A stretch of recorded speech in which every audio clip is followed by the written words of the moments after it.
Esto lo estamos trabajando desde el 2008, desde lo que es el gremio de UDAP. Se creó lo que es el primer centro de mediación, a partir de lo que es realmente en la República Argentina, no, esto no estaba. Y como función particular es llegar como un servicio que brinda UDAP a las escuelas, los docentes que lo soliciten.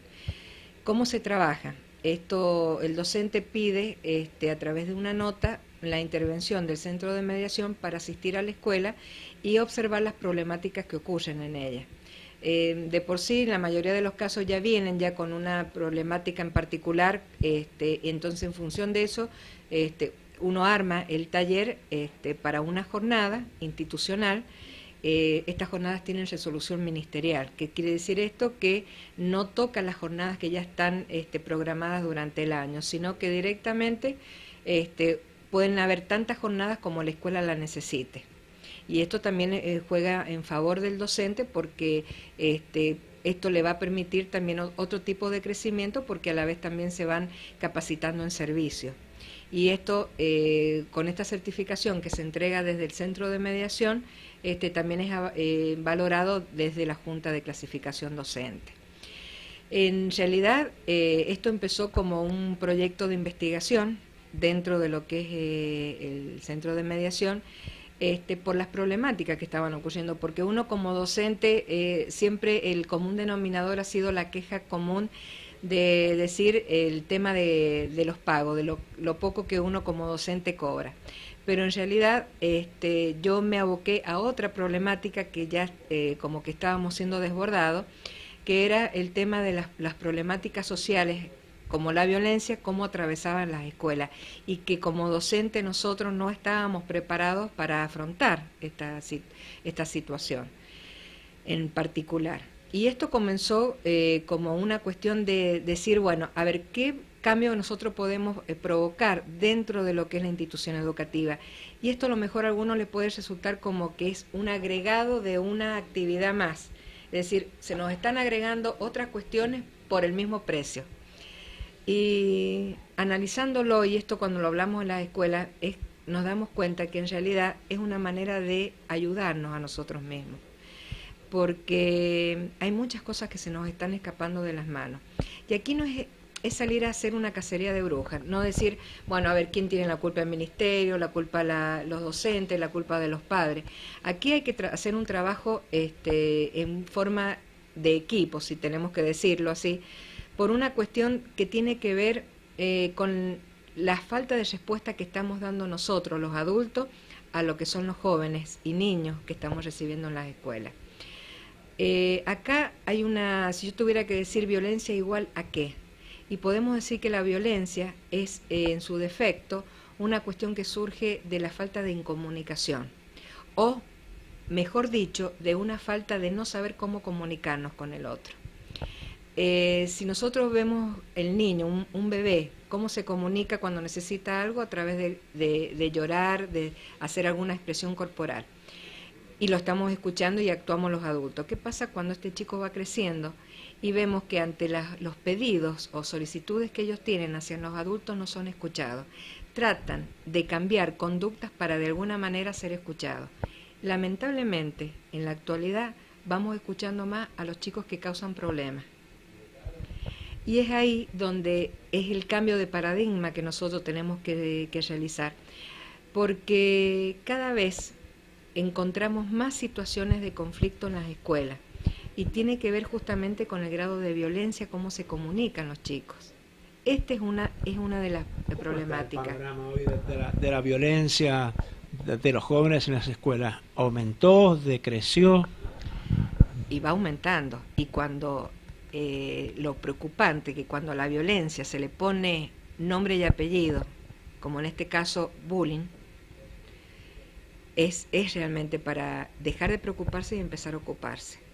Las escuelas debieran tener cada una de ellas un protocolo de bullying, cómo actuar. Esto es como en los casos de sismo, el antes, el durante y el después. Lo hablábamos esta mañana justamente con mis alumnos.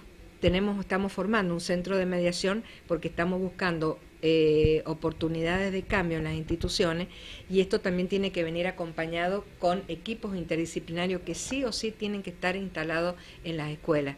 A ver, yo no digo que haya uno en cada una de las escuelas, pero sí se tenga en cuenta por el grado de matrícula y de problemática donde está inserta esa institución. ¿Dónde, Silvia, dónde se dan más estos casos? ¿En las zonas fuera del microcentro de las 4 avenidas? ¿O se da, por ejemplo, en zonas alejadas del centro urbano? A ver, nosotros lo estábamos viendo hace unos 3 años atrás en los temas de lo que eran las zonas urbanos marginales. Nosotros nunca se nos hubiera ocurrido pensar de que en una escuela iba a hacer falta la presencia de un policía o un agente de seguridad, o como quiera uno nombrarlo, porque hay escuelas estatales donde se ha creado también a partir de los padres de formar agentes de seguridad en las instituciones educativas con puertas selladas. Y esto habla también de una situación bastante importante, que es lo que tenemos que tener en cuenta, donde si bien antes no se pensaba en una persona que custodiara lo que era la seguridad de los alumnos, ahora sí, hay escuelas en nuestra provincia donde prácticamente vive el policía dentro de la institución, donde tiene un espacio reservado para poder vivir dentro de la institución, donde hay cambios de guardia, y con escuelas donde prácticamente están selladas herméticamente hacia la sociedad porque es muy difícil de llegar. Y justamente se cierra no por una cuestión de no querer recibir esa sociedad, sino una cuestión de protección. Y en esto tenemos que hacer mucho hincapié. Esto nunca se hubiera pensado, pero está ocurriendo. ¿Por qué? Porque justamente no se aplicaron políticas de prevención. O sea, las escuelas están atravesadas por problemas sociales muy serios. Y esto yo creo que ya es hora de que nosotros tenemos que provocar un cambio. El cambio dentro de la medida de lo que puede ser, dentro de lo que es el gremio, de poder llegar a las escuelas, de apaciguar ciertas situaciones, se está haciendo. Pero tampoco es el resultado ideal que uno espera. Porque también tenemos otra realidad que son las voluntades. Y hay personas que la cultura de lo que es la responsabilidad no está todavía preparados para eso. Tenemos niños con situaciones adversas, niños que realmente están necesitando ser escuchados, pero escuchados por docentes, escuchados por los padres, escuchados por un sistema que está fomentando justamente esta problemática. ¿Hoy el sistema está ausente, Silvia? En realidad no está ausente, porque hemos visto un cambio también, no digo de un día para el otro, pero sí un cambio donde hay voluntades encontradas, y esto lo estamos viendo en las paritarias que estamos llevando a cabo con el gobierno escolar, donde el tema de conseguir los gabinetes interdisciplinarios para las instituciones dan cuenta clara de que sí hay una buena voluntad por parte del gobierno como para poder interactuar con las problemáticas. ¿Cómo se trabaja una mediación específicamente? Bien, cuando se detecta lo que es el conflicto, en realidad la mediación escolar apunta a lo que es el trabajar las sanciones disciplinarias, porque la vida nos ha enseñado que el tipo de sanciones disciplinarias que se venían trasladando o incorporando en una institución u otra, en realidad no tenía los frutos deseados, porque no había un cambio de conducta, sino que creábamos en la persona un grado de frustración que llevaba a que después empeorara la situación. La idea es que la mediación trabaje con aquellos chicos que en forma reiterada crean conflictos en la institución y que sean escuchados dentro de estas mesas de mediación a través de pares, porque uno está apuntando más que nada a formar alumnos mediadores o facilitadores del conflicto para que ellos entre pares puedan llegar a una mejor comunicación. Fíjese esto, que cuando va a ocurrir algo en la institución, los primeros que se enteran son los pares, los propios compañeros, y al último son las personas que tienen responsable la escuela. Entonces, la idea era llegar a los alumnos para que también ellos formaran parte de lo que es la mediación. Llegar a la mediación en forma voluntaria. ¿Qué quiere decir esto? Que en realidad ellos tienen que tener también la apertura de provocar un cambio. Y en este cambio, el de sentarse con el oponente, esto también lleva a que haya un cierto crecimiento en las personas para provocar ese cambio. Estas son las conductas que uno tiene que resaltar dentro de lo que es una mediación. El mediador es el que tiene que guiar a las partes para que ellos lleguen a encontrar un punto de equilibrio para poder llegar a un acuerdo. Y si no hay un acuerdo, no hubo el éxito deseado, pero por lo menos en ese proceso de la mediación hubo un cambio, o se hizo un clic en pensar o repensar que pueden haber cambios de conducta y no a través de la violencia, sino a través del diálogo. Eso es donde uno tiene que apuntar.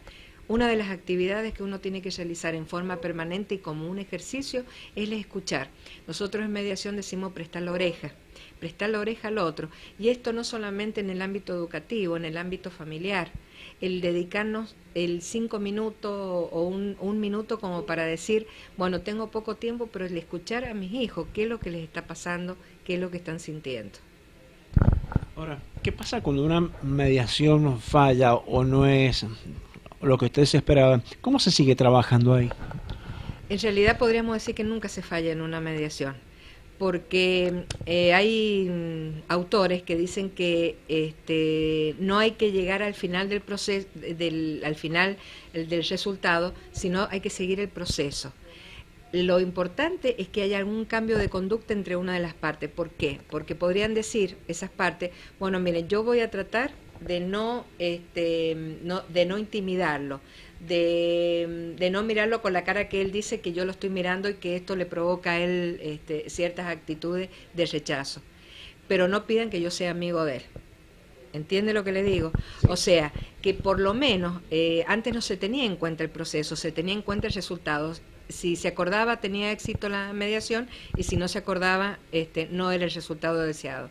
Pero por lo menos lo importante es crear un cambio dentro de lo que es durante el proceso de mediación. A ver, lo ideal sería el cambio en el proceso y el acuerdo firmado al final de este proceso de mediación.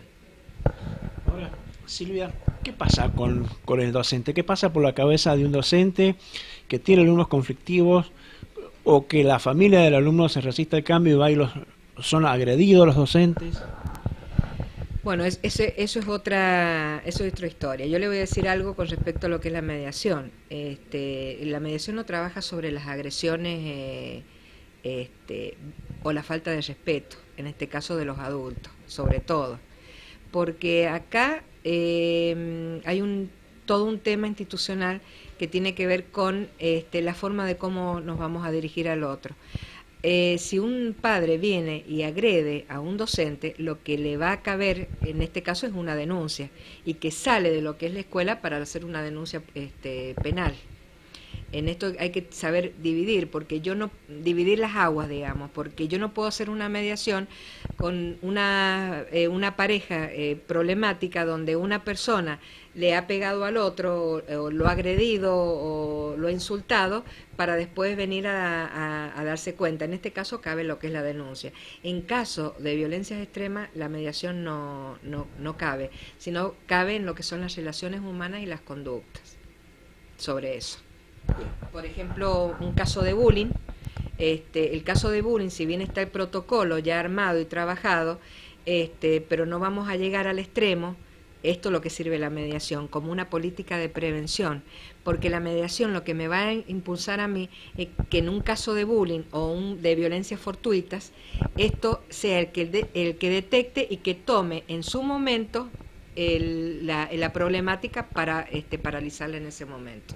Silvia, por último, si un padre quiere solicitar la mediación, por ejemplo, ante el gremio, porque fue a la escuela y no fue escuchado, ¿lo puede hacer?